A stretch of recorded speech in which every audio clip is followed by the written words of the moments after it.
Hello everyone, कैसे हो आप लोग। आई होप सब बढ़िया होगा, सब मज़े में। अच्छी बात है। मैं आपका बिग ब्रदर पेश हूँ एक नए वीडियो और एक नए डिस्कशन के साथ। आज का जो हमारा डिस्कशन का टॉपिक है वो कॉलेज फेवरेट रहता है। कॉलेज के स्टूडेंट का फेवरेट रहता है एंड कॉलेज के स्टूडेंट से काफ़ी रिलेट कर सकते हैं। That was C G P A in interview, not C G P A and interview. इन दोनों वर्ड्स में क्या रिलेशन है, क्या कितना इम्पोर्टेंस है, क्या कहानी आती है, सिर्फ वही।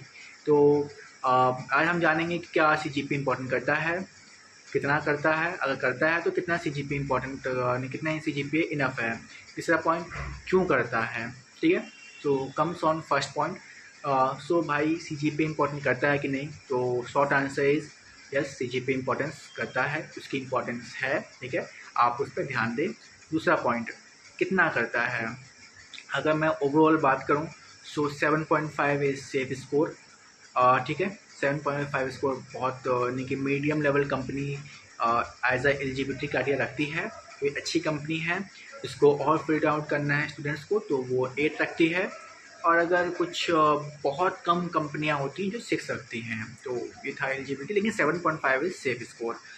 अब तीसरा पॉइंट कि करता है तो क्यों करता है, and this is the I think main topic. And मैं यहाँ बताऊँगा क्यों करता है एंड ऑल। देखो, मैं पहले बता दूँ, मैं इस टॉपिक्स पर आने से पहले बता दूँ, मैंने बताया अभी एलिजिबिलिटी क्राइटेरिया 7.5।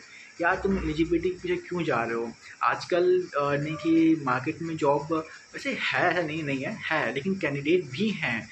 तो आप ये मत सोचो कि अगर आपकी 7.5.1 आ गई तो यस, आप एलिजिबिलिटी के लिए पार कर लिए एंड दैट इज़ इनफ। नहीं, ये आप जितनी ज़्यादा सी जी पी रखोगे, ये आपके लिए उतना ही वो बेनिफिशियल होगा। सी जी पी ए जो है वो कहीं ना कहीं इंटरनली आपका फिल्टर आउट क्राइटेरिया बन जाती है। तो लोग डिस्कशन कर ही लेते हैं कि क्यों करता है सी जी पी इम्पोर्टेंस, आखिर क्यों करता है। देखो, कंपनीज जो होती है वो आपसे इंटरेक्शन करती है। कितना समय होता है आप कितना समय होता है हर कंपनी के पास आपको जानने के लिए। 1 घंटा, आधा घंटा बस। आप या तो इंटरव्यू में बैठते हो तो फिर वो 15 मिनट या आधा घंटा आपसे डिस्कशन कर लेंगे। अगर आप टेस्ट देते हो तो वो आपके मार्क्स के बेसिस पे आपको जज करेंगे। क्या लगता है, कंपनी सिर्फ इनके बेसिस पे ही हायरिंग कर लेती है? नहीं। हाँ, कई कंपनियां कर लेती है, ऐसा नहीं, मोस्टली कंपनी इसी को फॉलो करती है। लेकिन अगर कंपनी को आपके बारे में और जानना है, कंपनी को आपका ट्रैक रिकॉर्ड जानना है, या फिर कंपनी कहीं पे फंस चुकी है कि जैसे मैं बता दूँ कि 2 कैंडिडेट हैं लेकिन सीट एक ही है, दोनों ने सही इंटरव्यू दिया, दोनों के टेस्ट में सेम मार्क्स आए, लेकिन हमें तो चाहिए एक। अब कंपनी क्या करेगी आगे? कंपनी कुछ नहीं, आपका सी जी पी ए देखेगी, जिसका सी जी पी ए हाई उसको वो सेलेक्ट कर लेगी। तो ये कारण था कि सी जी पी ए मैटर करता है, not for eligibility but for short list. इतना अच्छा सी जी पी ए होगा आपका, शॉर्ट लिस्ट के चांसेस उतने ज़्यादा हो जाएंगे आपके। मैं यही कहूँगा कि 7.5 एलिजिबिलिटी की तरफ ना जाएं, जितना ज़्यादा हो सके उतना ज़्यादा सी जी पी ए आप गेन करने की कोशिश करें। और यार हो जाता है, टू बी ऑनेस्टली। आप मैं सी जी पी के लिए एक लाइन कहूँगा, नहीं कि आप सी जी पी ए उतना गेन करें जितना है कि जिससे कि आपके कोडिंग स्किल या फिर अदर स्किल पे अफेक्ट ना पड़े। दैट सिंपल, ये पॉइंट याद रखें कि आप कोशिश करें गेन करने की। ये ना सोचें कि यार 8 है, 8.5 है, बहुत है मेरा। नहीं।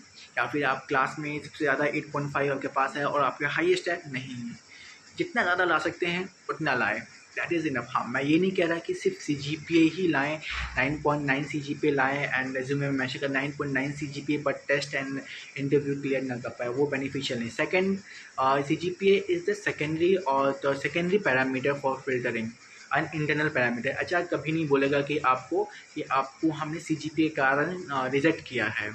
उसने सी जी पी में मैंशन किया 7.5 एलिजिबिलिटी, आप गए, आपने इंटरव्यू अच्छा गया, आपका टेस्ट अच्छा गया, लेकिन फिर भी आप शॉर्ट लिस्ट नहीं होते कई बार, क्योंकि कई बार क्योंकि उसको शायद आपसे बेटर सी जी पी वाला कैंडिडेट मिल गया होगा। So yes, yes, C G P पैना करता है। यार आप खुद सोचो, आप एक एच आर हो, आप अगर कहीं कैंडिडेट में फंस जाओगे, किसी को नहीं फंस जाओगे, किसको हायर करूँ किसको ना करूँ, तो आप भी तो मार्कशीट देखोगे, आप अपने छोटे भाई या फिर किसी और अननोन पर्सन के बारे में जानना चाहोगे हो, या फिर आप जानना चाहोगे तो आप क्या करोगे, उसका इंटरव्यू, उसके बारे में जानोगे। लेकिन कहीं न कहीं आप उसके 10th एंड 12th के मार्क्स पूछ लोगे, भाई आपके 10th में कितने मार्क्स थे, आपके 12th में कितने मार्क्स थे। वो सामने से जो भी आंसर देगा तो आप कहीं न कहीं उसको जज कर लेते हो। अगर उसके 10th में 90% थे तो फिर या फिर 90% अब तो बोलते हो यस, उसने अच्छा स्कोर गेन किया एंड ही और she is talented person. And if कि उसके अगर मार्क्स कुछ कम रहें तो फिर आप कहीं न कहीं सोचते हो यार नहीं, इसके मार्क्स थोड़े कम है, शायद इसने मेहनत नहीं की या फिर इसके मार्क्स कम रह गए हैं। तो वही है कि एचआर भी एक ह्यूमन ही है, वो भी इसी प्रकार से आपको फ़िल्टर आउट करता है और जज करता है, बताता नहीं है आपको। सो यही था।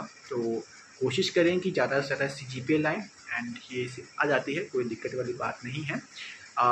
थोड़ा डेली कॉलेज का पढ़ें एंड एग्ज़ाम टाइम पे ज़्यादा कॉलेज का सेमेस्टर फोकस करें। मैं फिर से कहूँगा, कोशिश करें, पूरी जान लगा दें सीजीपीए में जितना मैक्सिमम हो सके, okay. And but coding skill पे इफेक्ट नहीं पड़ना चाहिए। सो यही सजेशन के साथ मैं वाइंड अप करता हूँ। एंड मैं वाइंड अप करने से पहले मैं एक चीज़ बता दूँ कि मैं लाइक एंड सब्सक्राइब के लिए किसी को फोर्स नहीं करता, आपको भी नहीं करूँगा। इसमें आपका भी फ़ायदा, मेरा भी फ़ायदा, और मैं अपने फ़ायदे के लिए कभी फोर्स नहीं करूँगा। मैं सिर्फ चाहता हूँ कि आपका कोई कमेंट है या कोई प्रॉब्लम है या कोई सजेशन है तो आप वो सजेशन आप कमेंट बॉक्स में ज़रूर कमेंट करें।